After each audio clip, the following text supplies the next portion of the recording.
Okay, നമ്മൾ ആദ്യമേ NMRന്റെ instrumentation ആണ് കാണുന്നത്. അപ്പോൾ അതിൻ്റെ ഒരു ബ്ലോക്ക് ഡയഗ്രാമാണ് ഇവിടെ കാണിച്ചിരിക്കുന്നത്. നമ്മളുടെ സാമ്പിള് ഈ ട്യൂബിനകത്ത് വെക്കുന്നു. ട്യൂബ് ഇരിക്കുന്നത് ഒരു സ്ട്രോങ് മാഗ്നറ്റിക് ഫീൽഡിലാണ്. അതിനോടൊപ്പം ഒരു സ്വീപ്പ് കോയിൽ കൂടെ കൊടുത്തിട്ടുണ്ട്. അതായത് ഇതൊരു strong magnetic field, strong homogeneous magnetic field ഈ മാഗ്നറ്റ്സ് ക്രിയേറ്റ് ചെയ്യും. ഇവിടെ ഈ സ്വീപ്പ് കോയിൽ വെച്ചിരിക്കുന്നത് ഇതിൻ്റെ അകത്ത് ചെറിയ മാറ്റങ്ങൾ വരുത്താൻ വേണ്ടിയുള്ള, അതായത് ഈ മാഗ്നറ്റിക് ഫീൽഡിൽ ഈ കോയിൽ ജനറേറ്റ് ചെയ്യുന്ന മാഗ്നറ്റിക് ഫീൽഡും കൂടെ ആഡ് ചെയ്ത് ചെറിയ മാറ്റങ്ങൾ ഈ മാഗ്നറ്റിക് ഫീൽഡിന്, ഈ സ്ട്രോങ് മാഗ്നറ്റിക് ഫീൽഡിന് വരുത്താൻ വേണ്ടിയാണ് ഈ സ്വീപ്പ് കോയിൽ വെച്ചിരിക്കുന്നത്. ഓക്കെ, ഇനി നമുക്കറിയാം ഈ സാമ്പിൾ ഇവിടെ ഉണ്ട്. ഇനി നമുക്ക് റെസൊണൻസ് കണ്ടീഷൻ്റെ ഇക്വേഷൻ അറിയാം. H nu is equal to mu B0 divided by I. Okay, അപ്പോൾ ന്യൂ എന്ന് പറഞ്ഞാൽ നമ്മൾ കൊടുക്കുന്ന ഫ്രീക്വൻസി, റേഡിയോ ഫ്രീക്വൻസി, ബി എന്ന് പറഞ്ഞാൽ മാഗ്നറ്റിക് ഫീൽഡ്. ഇതിനെ രണ്ടിനും ഡിപ്പെൻഡ് ചെയ്താണ് റെസൊണൻറ്റ് കണ്ടീഷൻ ഇരിക്കുന്നത്. അപ്പോൾ ആദ്യം RF ട്രാൻസ്മിറ്റർ ഉണ്ട്. നമുക്ക് അപ്ലൈ ചെയ്യുന്ന റേഡിയോ ഫ്രീക്വൻസി അപ്ലൈ ചെയ്യുന്നു. പക്ഷേ ആ അപ്ലൈ ചെയ്യേണ്ടത് പെർപെൻഡിക്കുലർ ടു മാഗ്നറ്റിക് ഫീൽഡ് ആയിരിക്കണം. ഈ മാഗ്നറ്റിക് ഫീൽഡിന് പെർപെൻഡിക്കുലർ ആയിട്ടായിരിക്കണം റേഡിയോ ഫ്രീക്വൻസി അപ്ലൈ ചെയ്യേണ്ടത്. അതുകൊണ്ടാണ് ഈ കോയിൽ ഇങ്ങനെ പെർപെൻഡിക്കുലർ ആയിട്ട് കൊടുത്തിരിക്കുന്നത്. ഈ മാഗ്നറ്റിക് ഫീൽഡിന് പെർപെൻഡിക്കുലർ ആയിട്ട് റേഡിയോ ഫ്രീക്വൻസി കൊടുക്കുന്നു സാമ്പിളിന്. ഓക്കെ, സാമ്പിൾ അത് അബ്സോർബ് ചെയ്യുന്നു. അബ്സോർബ് ചെയ്തിട്ട് റെസൊണന്റ് ട്രാൻസിഷൻ നടക്കുന്നു. ഓക്കെ, അബ്സോർബ് ചെയ്തിട്ട് ലോ എനർജി ലെവലിൽ നിന്ന് ഹൈ എനർജി ലെവലിലേക്ക് ട്രാൻസിഷൻ നടക്കുന്നു.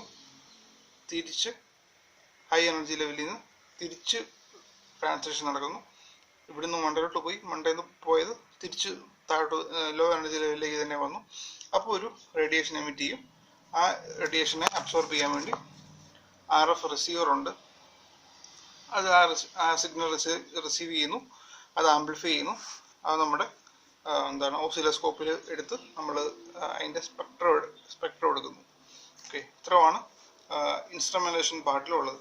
പിന്നെ വേറൊരു കാര്യം എന്ന് വെച്ചാൽ ഈ സാമ്പിൾ ട്യൂബും ഈ സെറ്റപ്പ് ഇത്രയും ഭാഗം എപ്പോഴും റൊട്ടേറ്റ് ചെയ്തുകൊണ്ടിരിക്കുകയായിരിക്കും. കാരണം ഈ മാഗ്നറ്റിക് ഫീൽഡ് ഒരു ഭാഗത്തിന്, ഇവിടെ സാമ്പിൾ ഇരിപ്പുണ്ട്.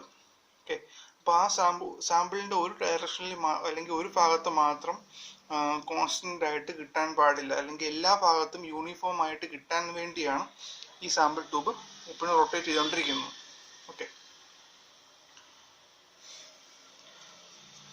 അത് അത്രേ ഉള്ളൂ ഇൻസ്ട്രുമെന്റേഷൻ. ഇനി നമ്മൾ റിലാക്സേഷൻ പ്രോസസ്സാണ് കാണുന്നത്. Relaxation process. ഓക്കെ, ഒരു ഹാഫ് സ്പിന്നുള്ളൊരു ന്യൂക്ലിയ കൺസിഡർ ചെയ്യാം. ഓക്കെ, റെസൊണൻസ് കണ്ടീഷനിൽ അത് നമ്മൾ അപ്ലൈ ചെയ്യുന്ന ഇലക്ട്രോമാഗ്നറ്റിക് റേഡിയേഷൻ അബ്സോർബ് ചെയ്യും. ഓക്കെ, അപ്പോൾ ഒരു മാഗ്നറ്റിക് ഫീൽഡ് നമ്മൾ കൊടുത്തു, എനർജി ലെവലിൽ സ്പ്ലിറ്റ് ഉണ്ടായി. ഓക്കെ, റെസൊണൻസ് കണ്ടീഷനിലാണ് ഇരിക്കുന്നത്. അപ്പോൾ അപ്ലൈ ചെയ്യുന്ന എക്സ്റ്റേണൽ റേഡിയേഷൻ അബ്സോർബ് ചെയ്ത് ലോ എനർജി ലെവലിൽ നിന്ന് ഹൈ എനർജി ലെവലിലേക്ക് പോകുന്നു. ഓക്കെ, ഇനി നമ്മൾ നമ്മൾ ആ ഹാഫ് സ്പിന്നിൻ്റെ കാര്യം പറഞ്ഞപ്പോൾ ഇത് is equal to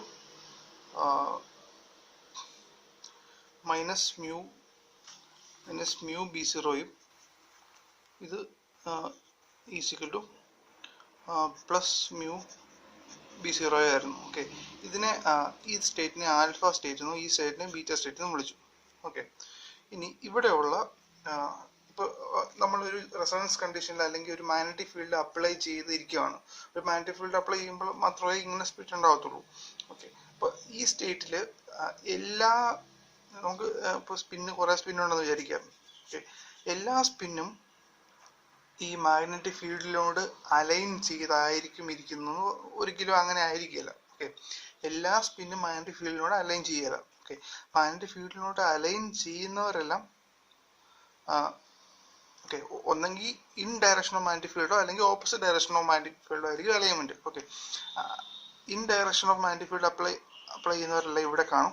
okay, opposite ഡയറക്ഷനിൽ അലൈൻ ചെയ്യുന്നവരെല്ലാം ഇവിടെ കാണും. Okay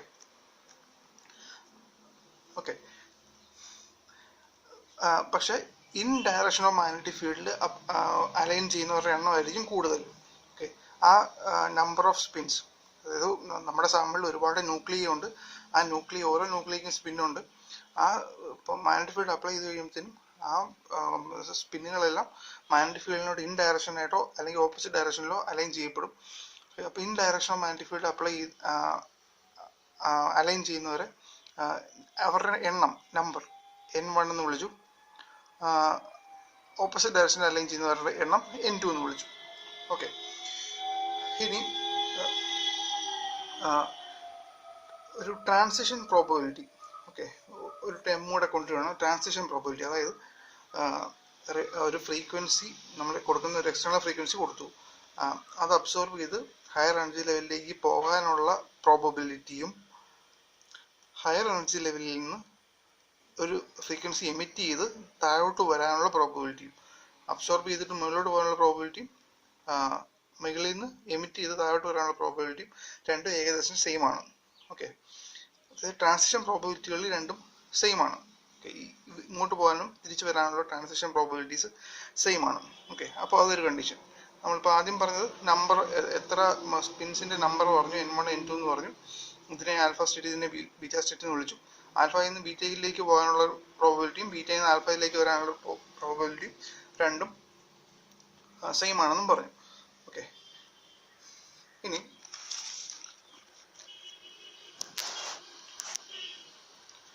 because there are more nuclei in lower energy level, lower energy state, അതായത് ലോ എനർജി സ്റ്റേറ്റിലായിരിക്കും കൂടുതൽ, in direction of magnetic field align ചെയ്ത് ലോ എനർജി ലെവലിലേക്കും കൂടുതൽ number of spins. Okay, more nuclei in low energy state, the net absorption will occur. Okay, അതായത് absorption നടന്ന് transition നടക്കുന്നുണ്ട്, അതോടൊപ്പം ഇവിടുന്ന് താഴോട്ടും വരുന്നുണ്ട്, എമിഷൻ നടക്കുന്നുണ്ട്. പക്ഷെ കൂടുതൽ പേര് ഈ താഴെ ഉള്ളത് കൊണ്ട് കൂടുതൽ അബ്സോർപ്ഷൻ നടന്ന്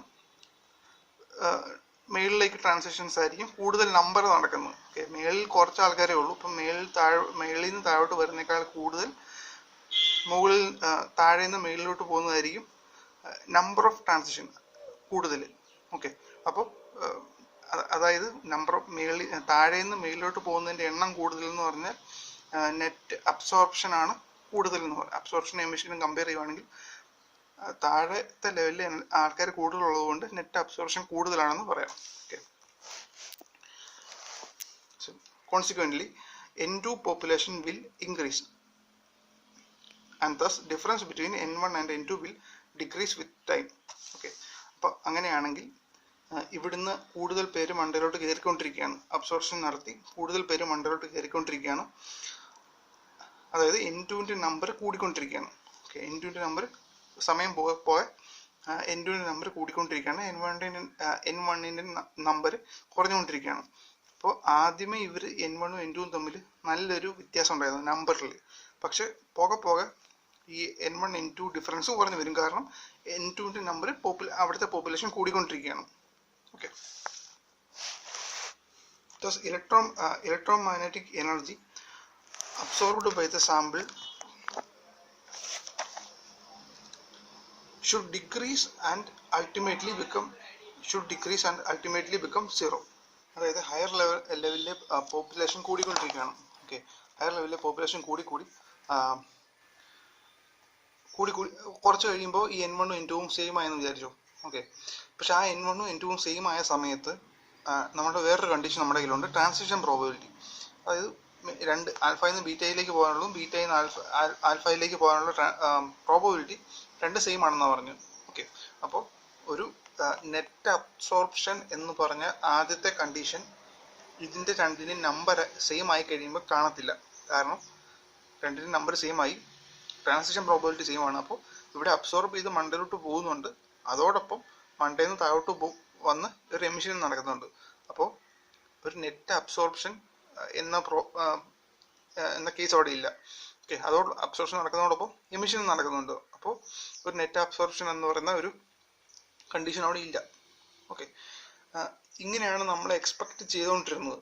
ഓക്കെ, പോകെ പോകെ ഒരു എന്താ റേഡിയേഷൻ്റെ അബ്സോർപ്ഷൻ കുറഞ്ഞു കുറഞ്ഞു വന്ന് നിൽക്കും എന്നൊരു സിനാരിയോ ആണ് നമ്മൾ എക്സ്പെക്ട് ചെയ്യുന്നത്. പക്ഷേ but intensity of NMR spectrum is usually independent of type, okay, indicating constant population difference. പക്ഷേ നമ്മുടെ എക്സ്പെരിമെൻ്റ് റിസൾട്ട്സിൽ ഇങ്ങനെ ഒരു പ്രോസസ്സ് കാണുന്നില്ല. കാരണം കുറേ കഴിയുമ്പോൾ നെറ്റ് അബ്സോർപ്ഷൻ ഇല്ലാതാവുന്ന അല്ലെങ്കിൽ അതിൻ്റെ റേഡിയേഷൻ്റെ അബ്സോർപ്ഷൻ ഇല്ലാതാകുന്ന, അല്ലെങ്കിൽ രണ്ട് സ്റ്റേറ്റിലും പോപ്പുലേഷൻ സെയിം ആയി നിൽക്കുന്ന ഒരു കണ്ടീഷൻ, അങ്ങനൊരു കണ്ടീഷൻ നമുക്ക് ഒരു എക്സ്പെരിമെൻ്റ് റിസൾട്ടിൽ കാണാൻ പറ്റുന്നില്ല. ഓക്കെ, അപ്പോൾ അതിൻ്റെ കാരണം എന്താണെന്നാണ് പറയുന്നത്. അതായത് എക്സ്പെരിമെൻ്റ് ചെയ്യുമ്പോൾ എപ്പോഴും ഇങ്ങനൊരു കണ്ടീഷൻ അവിടെ ഉണ്ട്. ഓക്കെ, അല്ലാതെ ഇവിടുത്തെ N2-ൻ്റെ എണ്ണം കൂടി വന്ന് സാച്ചുറേഷനിൽ, അല്ലെങ്കിൽ രണ്ടിൻ്റെ എണ്ണം സെയിം ആകുക, അല്ലെങ്കിൽ സാച്ചുറേഷൻ എന്ന് അതിനെ പറയുന്നു. ഓക്കെ, ആ ഒരു സ്റ്റേറ്റിലേക്ക് എത്തുന്നില്ല മിക്ക കേസിലും. ഓക്കെ, എപ്പോഴും ഇങ്ങനൊരു സ്റ്റേറ്റ് തന്നെ മെയിൻറ്റെയിൻ ചെയ്യപ്പെടുന്നതായിട്ടാണ് കാണുന്നത്. അപ്പോൾ അതിൻ്റെ കാരണം എന്താണെന്നാണ് ഇനി പറയുന്നത്. അപ്പോൾ അതിന് കാരണം എന്തായിരിക്കും? There must be a mechanism in the system which allows the spin occupying the upper state to lose energy by non-radiative transitions and return to lower state. Okay, അതായത് ഈ മണ്ടയിലോട്ട് റേഡിയേഷൻ അബ്സോർബ് ചെയ്ത് മണ്ടയിലോട്ട് പോകുന്ന ആൾക്കാർ തിരിച്ച് താഴോട്ട് വരുന്നുണ്ട്. പക്ഷേ അവർ ഒരു എമിഷൻ നടത്തിയിട്ടല്ല തിരിച്ച് താഴോട്ട് വരുന്നത്, വേറെ എന്തോ പ്രോസസ്സ് നടത്തിയാണ് തിരിച്ച് താഴോട്ട് വരുന്നത്. അതുകൊണ്ടാണ് നമുക്ക് ഡിറ്റക്റ്റ് ചെയ്യുമ്പോൾ അങ്ങനെ ഒരു എമിഷൻ കിട്ടാത്തത്. ഓക്കെ, ഇവർ താഴോട്ട് വരുന്നുണ്ട്, പക്ഷേ അതിൻ്റെ കാരണം ഒരു എമിഷൻ അല്ല, വേറെ എന്തോ പ്രോസസ്സാണ്. ഓക്കെ, അതാണ് നമ്മളിനി പറയാൻ പോകുന്നത്. ഇവർ എപ്പോഴും ഇങ്ങനെ ഒരു സ്റ്റേറ്റ് തന്നെ മെയിൻറ്റെയിൻ ചെയ്യുന്നുണ്ട്. അതിന് കാരണം ഇവിടുന്ന് താഴോട്ട് കണ്ടിന്യൂസ് എമിഷൻ നടന്നു വരുന്നതല്ല, വേറെ ഏതോ പ്രോസസ്സിൽ കൂടെ ഈ ഹയർ എനർജി ലെവൽ ഇരിക്കുന്ന ന്യൂക്ലിയസ് അവരുടെ എനർജി വേറെ ഏതോ മാർഗത്തിലൂടെ കളഞ്ഞിട്ട് തിരിച്ച് ലോവർ എനർജി ലെവലിലേക്ക് വരുന്നു. ഓക്കെ, അതങ്ങനെയാണെന്നാണ് പറയുന്നത്.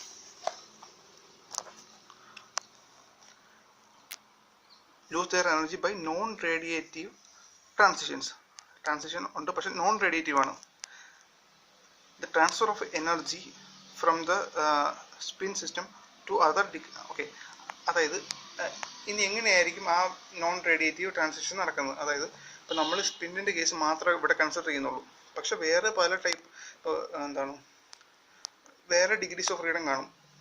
ഇപ്പോൾ വൈബ്രേഷണൽ എനർജി ലെവലുണ്ട്, അല്ലെങ്കിൽ റൊട്ടേഷൻ എനർജി ലെവലുണ്ട്. ഒരു എക്സാമ്പിൾ പറയുന്നുള്ളൂ, പക്ഷെ അതുപോലെ പല ഡിഗ്രീസ് ഓഫ് ഫ്രീഡം ഒരു ന്യൂക്ലിയയും കാണും. അങ്ങനെ ഏതെങ്കിലും ഒരു മാർഗത്തിൽ കൂടെ ആയിരിക്കും അവർ ഹയർ എനർജി ലെവലിലെ എനർജി ഒഴിവാക്കിയിട്ട് ലോവർ എനർജി ലെവലിലേക്ക് വരുന്നത്. ഓക്കെ, അപ്പോൾ ആ പ്രോസസ്സിനെയാണ് റിലാക്സേഷൻ എന്ന് പറയുന്നത്. അതായത് ആ നോൺ റേഡിയേറ്റീവ് ട്രാൻസിഷൻ നടക്കുന്ന പ്രോസസ്സിനെ, ഓക്കെ, അതിനെയാണ് റിലാക്സേഷൻ എന്ന് പറയുന്നത്. രണ്ട് ടൈപ്പ് റിലാക്സേഷൻ പ്രോസസ്സാണ് നമ്മൾ ഇവിടെ കാണാൻ പോകുന്നത്. ഒന്ന് സ്പിൻ ലാറ്റിസ് റിലാക്സേഷൻ. അപ്പോൾ അപ്പർ എനർജി ലെവലിലുള്ള സ്പിൻസ് അവരുടെ എക്സസ് എനർജി സറൗണ്ടിങ് ലാറ്റിസിന് കൊടുത്തിട്ട് നോൺ റേഡിയേറ്റീവ് ട്രാൻസിഷൻ നടത്തി ലോവർ എനർജി ലെവലിലേക്ക് മാറുന്നു. ഓക്കെ, അതിനെയാണ് സ്പിൻ ലാറ്റിസ് റിലാക്സേഷൻ എന്ന് പറയുന്നത്. ഓക്കെ, അപ്പോൾ time required for the population difference to become 1/e times the population difference at t is equal to 0 is referred as spin lattice relaxation time. Okay, അപ്പോൾ അതായത് ആദ്യം ഉണ്ടായിരുന്ന population ഡിഫറൻസിൻ്റെ 1/e times. Okay, അപ്പോൾ ആദ്യം ഉണ്ടായിരുന്ന നമ്മൾ ആദ്യം പറഞ്ഞു രണ്ട് എനർജി ലെവലുണ്ട്. ഇവിടെ പോപ്പുലേഷൻ കൂടുതലാണ്, ഇവിടെ പോപ്പുലേഷൻ കുറവാണ്. ഇവിടെ ഇത് N1 ആണ്, മറ്റേത് N2 ആണ്. ഓക്കെ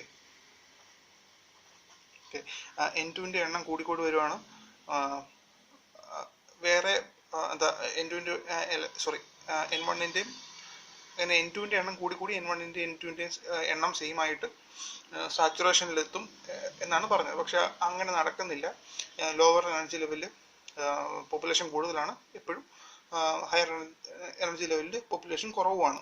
അങ്ങനെ ഒരു സ്റ്റേറ്റ് കണ്ടിന്യൂ ചെയ്യുകയാണ്. അപ്പോൾ അങ്ങനെ ഒരു ഒബ്സർവേഷൻ നടത്തി, അല്ലെങ്കിൽ അങ്ങനെ ഒരു ഒബ്സർവേഷൻ കണ്ടു. അതിന് കാരണം എന്താണെന്ന് പറഞ്ഞാൽ റിലാക്സേഷൻ പ്രോസസ് ആണെന്നാണ് പറഞ്ഞത്. ഓക്കെ, ആദ്യത്തെ relaxation process spin lattice relaxation.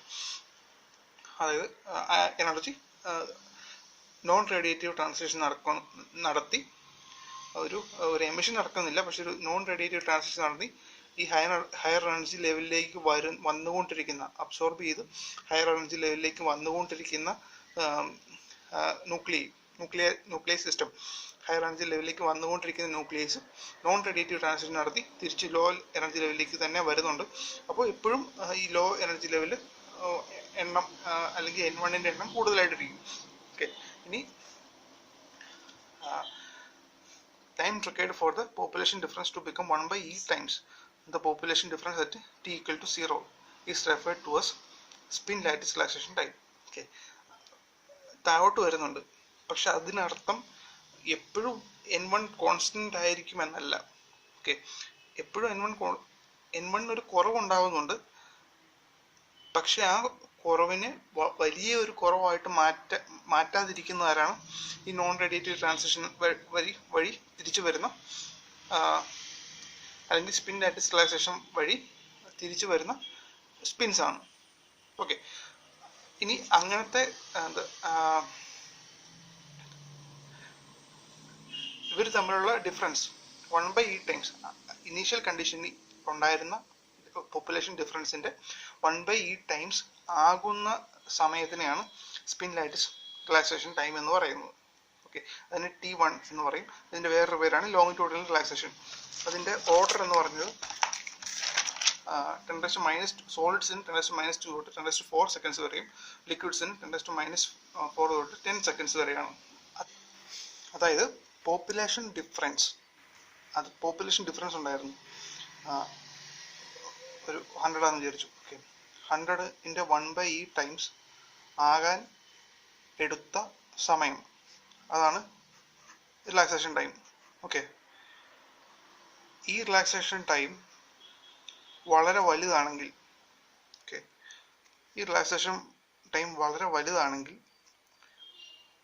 Population difference കുറയാൻ സമയം കൂടുതലെടുക്കും. ഓക്കെ, റിലാക്സേഷൻ ടൈം വളരെ വലുതാണെങ്കിൽ പോപ്പുലേഷൻ ഡിഫറൻസ് കുറയാൻ കൂടുതൽ സമയമെടുക്കും. ഓക്കെ,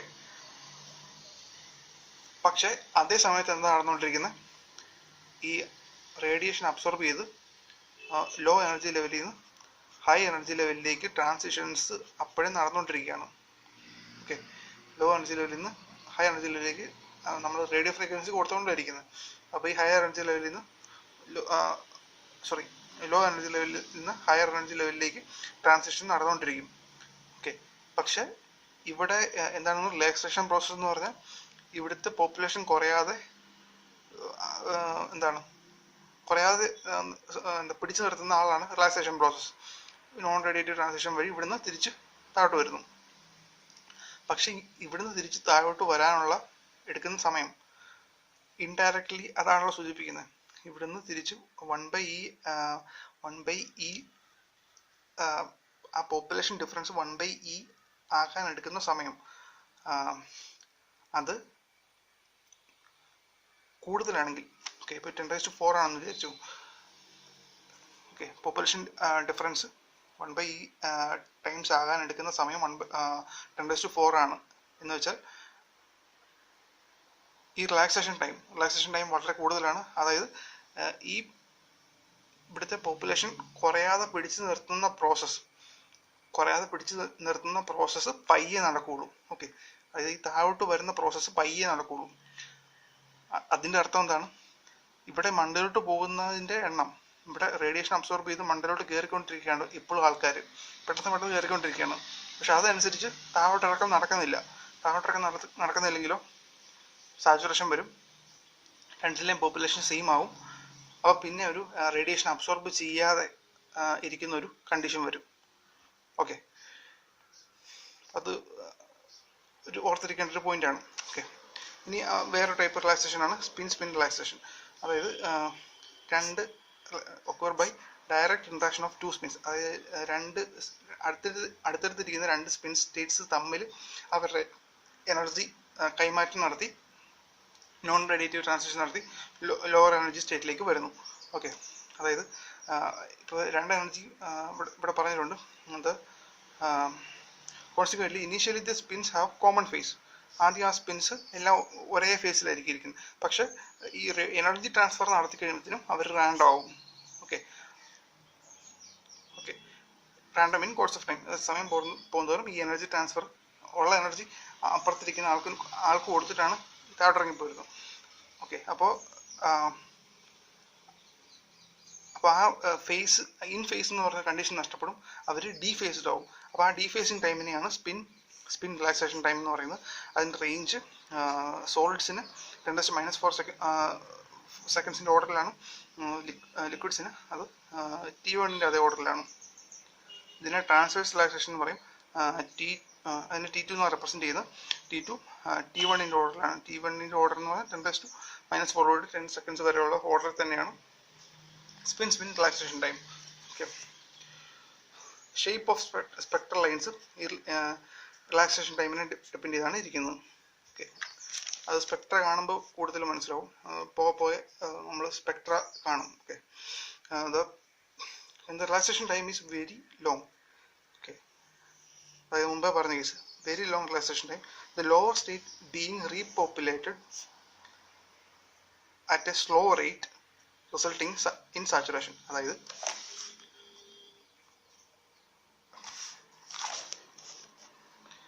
റിലാക്സേഷൻ ടൈം വളരെ കൂടുതലാണെങ്കിൽ ലോവർ സ്റ്റേറ്റ് റീപോപ്പുലേറ്റ് ചെയ്യുന്നത് പയ്യായിരിക്കും. ഓക്കെ, അതായത് ഇവിടുന്ന് നമ്മൾ കൊടുക്കുന്ന റേഡിയേഷൻ അബ്സോർബ് ചെയ്തും മണ്ടയിലോട്ട് ട്രാൻസിഷൻ പെട്ടെന്ന് നടക്കുന്നുണ്ട്. പക്ഷെ അതനുസരിച്ച് ഇവിടുത്തെ N1 പോപ്പുലേഷൻ, ഈ താഴത്തെ പോപ്പുലേഷൻ N1 പോപ്പുലേഷൻ കുറഞ്ഞുകൊണ്ടായിരിക്കുന്നത്, N2 കൂടിക്കൊണ്ടായിരിക്കുന്നത്. ഈ N2 എന്ന് കുറേ ആൾക്കാർ തിരിച്ച് താഴോട്ട് വന്നാലേ പിന്നെയും റേഡിയേഷൻ അബ്സോർബ് ചെയ്ത് ട്രാൻസിഷൻ നടക്കുകയുള്ളൂ. ഓക്കെ, അപ്പോൾ അങ്ങനെ അബ്സോർബ് ചെയ്യാനുള്ള പോസിബിലിറ്റി, അല്ലെങ്കിൽ ഈ തിരിച്ച് ഇവിടെ കൂടുതൽ ആൾക്കാരെ കൊണ്ടുവന്നുകൊണ്ടിരിക്കാനുള്ള, അല്ലെങ്കിൽ തിരിച്ച് ആൾക്കാരെ സപ്ലൈ ചെയ്തുകൊണ്ടിരിക്കാനുള്ള പോസിബിലിറ്റി കുറയും. കാരണം റിലാക്സേഷൻ ടൈം കൂടുതലാണെങ്കിൽ, അല്ലെങ്കിൽ ഇങ്ങോട്ട് തിരിച്ച് വരാനെടുക്കുന്ന സമയം കൂടുതലാണെങ്കിൽ കൂടുതൽ ആൾക്കാർ ഇങ്ങോട്ട് വരാനുള്ള ചാൻസ് കുറയും. അതിനർത്ഥം N1 N2 പോകെ സെയിം ആവുന്നതാണ്. ഓക്കെ, അപ്പം അങ്ങനെയാണെങ്കിൽ അതിനെ സാച്ചുറേഷൻ കണ്ടീഷൻ എന്ന് വിളിക്കും. ഓക്കെ, അതിനാണ് സാച്ചുറേഷൻ കണ്ടീഷൻ എന്ന് പറയുന്നത്. പിന്നെ റേഡിയേഷൻ അബ്സോർബ് ചെയ്യാനുള്ള ചാൻസ് കുറഞ്ഞു വരും. ഓക്കെ, ഇനി അതിൻ്റെ ഒരു എക്സാമ്പിൾ, അതിൻ്റെ ഡിപ്പെൻഡൻസ് കാണിക്കുന്ന ഒരു ഇക്വേഷൻ ആണ് പറയുന്നത്. ഒരു സ്പിൻ ഹാഫ് സിസ്റ്റം കൺസിഡർ ചെയ്യുക. അതിൻ്റെ N ആണ് ടോട്ടൽ നമ്പർ ഓഫ് സ്പിൻസ്. അതായത് ലോവർ ലെവലിലും അപ്പർ ലെവലിലും എല്ലാം കൂടെ കൂട്ടിയുള്ള total number of spins capital N ആണ്. N0 and N are the population. Okay, ഇത് ഇനീഷ്യൽ ടൈം നമ്മൾ മാഗ്നറ്റിക് ഫീൽഡ് അപ്ലൈ ചെയ്ത സമയത്ത് ഉള്ള number of spins, total number of spins. Okay, ഇത് ടോട്ടൽ നമ്പർ. ഓക്കെ, ഇത് N0 എന്ന് പറഞ്ഞാൽ നമ്മൾ ആദ്യമേ മാഗ്നറ്റിക് ഫീൽഡ് അപ്ലൈ ചെയ്യുന്ന സമയത്ത് എന്താണ് ലോവർ സ്റ്റേറ്റിലും ഹയർ, ഈ രണ്ട് സ്റ്റേറ്റിലെയും പോപ്പുലേഷൻ ഡിഫറൻസിൻ്റെ യൂണിറ്റ് അല്ലെങ്കിൽ മെഷറാണ് N0. രണ്ട് സ്റ്റേറ്റിലും പോപ്പുലേഷനുള്ള വ്യത്യാസമാണ് N0. N എന്ന് പറഞ്ഞാൽ നമ്മൾ കുറച്ച് സമയം കഴിഞ്ഞിട്ട് പിന്നെയും ആ പോപ്പുലേഷൻ ഡിഫറൻസ് എത്രയാണെന്ന് നോക്കുക. അപ്പോൾ ആ കാണുന്ന ഡിഫറൻസ് ആണ് N. ഇനി ഇത് എന്താണ് N1 എന്ന് പറഞ്ഞാൽ ലോവർ സ്റ്റേറ്റിലെ ലോവർ എനർജി ലെവലിലെ പോപ്പുലേഷൻ, അതിൻ്റെ റേറ്റ് ഓഫ് ചേഞ്ച് എന്ന് പറയുന്നത് ട്രാൻസിഷനെ ഡിപ്പെൻഡ് ചെയ്താണ് ഇരിക്കുന്നത് അല്ലേ. ഒമേഗ എന്ന് പറഞ്ഞാൽ ട്രാൻസിഷൻ പ്രോബിലിറ്റിയാണ്. ഓക്കെ, മേലോട്ട് പോകാനും താഴോട്ട് വരാനുമുള്ള ട്രാൻസിഷൻ പ്രോബിലിറ്റി ഡിപ്പെൻഡ് ചെയ്താണ് ഇരിക്കുന്നത്. ഞാൻ പറഞ്ഞ രണ്ട് ട്രാൻസിഷൻസും എന്താണ് ഒരേ ട്രാൻസിഷൻ പ്രോബിലിറ്റിയാണ്. അതുകൊണ്ട് രണ്ടിനും ഒമേഗ, N2നും ഒമേഗയാണ്, N1നും ഒമേഗയാണ് ട്രാൻസിഷൻ പ്രോബിലിറ്റി. അത് രണ്ടും കൊണ്ട് ക്ലബ് ചെയ്യുന്നു. Omega into N2 minus N1 equal to minus N1 minus N2വിനെ N എന്ന് വിളിച്ചാൽ N2 മൈനസ് N1നെ മൈനസ് ഒമേഗ എന്ന് എഴുതാമല്ലോ. ഓക്കെ, ഇനി ഇതിൻ്റെ മുമ്പേ പറഞ്ഞായിരുന്നു രണ്ടിൻ്റെയും കൂടെ sum, total number of spins എല്ലാം കൂടെ കൂട്ടിയുള്ള സ്പിൻസ്, താഴത്തെ മുകളിലത്തെ എല്ലാം കൂടെ സ്പിൻസ് കൂട്ടിയ ക്യാപിറ്റൽ N ആണ് കിട്ടുന്നത്. അപ്പോൾ ഇത് രണ്ടും കൂടെ ഈ Nനും കൂടെ ആഡ് ചെയ്യുമ്പോൾ 2N1 എന്ന് വരും. ഓക്കെ, 2N ഡിവൈഡഡ് ബൈ 2 ആണ്, 2N1 ഡിവൈഡ് ബൈ 2 അതാണ് N1. ഓക്കെ, ഇനി ഇതിൻ്റെ ഇപ്പോൾ നമ്മളിത് ഫസ്റ്റ് ഇക്വേഷനായിട്ട് ഇതെടുത്തു dN1/dt. ഇതിനെ വേറൊരു ഫോം എടുക്കാൻ പോവാണ് ഇനി. ഇപ്പോൾ ഇത് ഹാഫ് N പ്ലസ് N എന്ന് പറയുന്നത്, capital N plus small n എന്ന് പറയുന്നത് N1 ആണ്. ഓക്കെ, ഇനി ഇതിൻ്റെ ഡെറിവേറ്റീവ് എടുക്കുക dN1/dt with respect to time. അപ്പോൾ എന്താണ്, n കോൺസ്റ്റൻ്റ് ആണ്, ചേഞ്ച് വരുന്നത് ഹാഫ് dN/dt ആണ്. ഓക്കെ, അപ്പോൾ ഈ രണ്ട് ഇക്വേഷൻ ഇവിടെ നോക്കിയറിയാം, ഇത് equal to minus omega n ആണ്, dN1/dt equal to minus omega n ആണ്. ഇവിടെ dN1/dt എന്ന് പറഞ്ഞാൽ ഹാഫ് dN/dt ആണ്. അത് രണ്ടിനെയും കൂടെ ഇക്വേറ്റ് ചെയ്യുക. ഇക്വേറ്റ് ചെയ്ത് കഴിയുമ്പോഴത്തേനും dN/dt ഈ 2 എടുത്ത് മാറ്റി, അപ്പോൾ മൈനസ് 2 ഒമേഗ n എന്ന് കിട്ടും. ഇനി ഇതിനെ ഒന്ന് ഇൻ്റഗ്രേറ്റ് ചെയ്യുക. അപ്പോൾ ലോഗ് വരുന്നതിനെ എക്സ്പോണൻഷ്യലായിട്ട് മാറ്റുക. അപ്പോൾ എന്ത് കിട്ടും, n of t is equal to n of 0 e⁻ -2 omega t എന്ന് പറയും. ഓക്കെ, അതായത് പോപ്പുലേഷൻ അറ്റ് ടൈം t എന്ന് പറയുന്നത് e⁻² omega t ആണ്. ഒരു അറ്റ് എ ലേറ്റർ ടൈം അവർ തമ്മിലുള്ള പോപ്പുലേഷൻ ഡിഫറൻസ്, രണ്ട് എനർജി ലെവലും ലോവർ സ്റ്റേറ്റും അപ്പർ സ്റ്റേറ്റും തമ്മിലുള്ള population ഡിഫറൻസിനായിട്ടുള്ള ഇക്വേഷനാണ് n of t is equal to n0 e⁻² omega t. Okay, the time required for the value of n of t to become n of 0 by e is defined as spin lattice relaxation time. അതായത് നമ്മുടെ ആദ്യത്തെ population difference അതിൻ്റെ 1/e times ആകാൻ എടുത്ത സമയം ആണല്ലോ relaxation time എന്ന് പറയുന്നത്. ഓക്കെ, അതായത് n of 0 എന്ന് പറയുന്നത് നമ്മുടെ ഇനീഷ്യൽ പോപ്പുലേഷൻ ഡിഫറൻസ്, അത് n of 0/e ആകാൻ എടുത്ത സമയം, അതാണ് റിലാക്സേഷൻ ടൈം. ഓക്കെ, അപ്പോൾ അങ്ങനെയാണെങ്കിൽ n of t is equal to n of 0 divided by e എന്നുള്ള ഫോർമാറ്റ് വേണം. അപ്പോൾ e⁻1 ആക്കിയ n of 0 divided by e എന്നാക്കാമല്ലോ. Okay, അപ്പോൾ അതിന് അങ്ങനെയാണെങ്കിൽ ഈ 2 കോൺസ്റ്റൻറ്റ് ട്രാൻസിഷൻ പ്രോബിലിറ്റി കോൺസ്റ്റൻറ്റ്, പിന്നെ ചേഞ്ച് വരേണ്ടത് ആരാണ്, t. അപ്പോൾ നമുക്ക് e⁻1 എന്ന് പറഞ്ഞൊരു ഫോർമാറ്റ് കിട്ടിയാൽ, അല്ലെങ്കിൽ e⁻1 ഇവിടെ വരണം. Okay, n of 0 equal to n of t is equal to n of 0 divided by e എന്ന് വരണം. അപ്പോൾ എന്താണ്, e⁻1 വരണം. e⁻1 വരണമെങ്കിൽ t എന്താവണം എന്ന് നോക്കുക. t എന്താവണം, t is equal to 1/2 omega ആവണം അല്ലേ. ഇവിടെ ഡിവൈഡ് ബൈ 2 omega വന്നാൽ e⁻1 ആയിക്കോളൂ. അപ്പോൾ t എന്ന് പറയുന്നത് 1/2 omega ആവണം. അപ്പോൾ അതിനെയാണ് ലോങ്ങിറ്റ്യൂഡിനൽ റിലാക്സേഷൻ ടൈം അല്ലെങ്കിൽ spin lattice relaxation time t1 എന്ന് പറയുന്നത്, 1/2 omega. This is spin lattice relaxation time is inversely proportional to the transition probability per unit time for induced absorption. Okay, spin lattice relaxation time transition probability inversely proportional ആണ്. Okay,